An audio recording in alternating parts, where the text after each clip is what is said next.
offer. Thank you. I call Nikki Wagner. Thank you, Mr. Speaker. I'm very pleased to be supporting this bill to its third reading. It's very good that it will be passed before the transitional powers concerning local bills expire. The bill was considered by the Local Government and Environment Select Committee, and it was a pleasure to work on. It was non-controversial, it's a technical bill.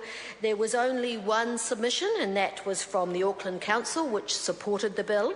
And the committee also agreed unanimously to support it, and it reported the bill back without amendment. As we've heard, the bill amends the Local Government Auckland Council Act of 2009, and it enables Auckland's local boards to continue to delegate various functions and powers to committees of the local board or to a council officer. And it needs to be done now so that the council operations can continue seamlessly, because the transitional powers expires on the 31st of October. And contrary to the comments of the member Phil Twyford, the regulations were transitional for a reason. They were transitional to allow for time for a better understanding of how local boards would operate and to make sure that the structure worked well. And time has shown that this structure is very appropriate. It has passed the practical on-the-ground test, and there's agreement throughout the Auckland Council to support this structure and to pass this legislation. Now, the national government, of course, is very keen to see local government being efficient, being responsive and being well focused. And so we are supportive of the Auckland Council when it tells us that allowing these local boards to continue delegating responsibilities as they currently do will help them to operate effectively and efficiently. Now, the success of this local board models means that in the future that model in a modified form will be available for use in other parts of New Zealand.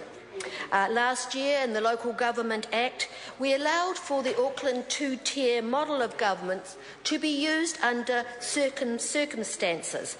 It could be used where there was a proposed metropolitan unitary authority which had a population of over 400,000.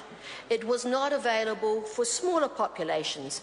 However, due to requests from local government, we are planning to make further amendments to the Local Government Act this year that will provide for the ability for local boards to be established more widely where unitary authorities are established, perhaps through reorganisation or amalgamation.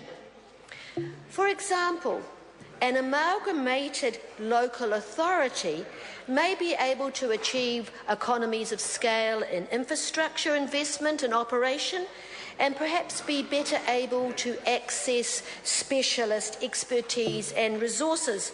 But we do not want to do this at the expense of community choice or identity at a local level. And this is where local representation through local boards can perhaps provide for that.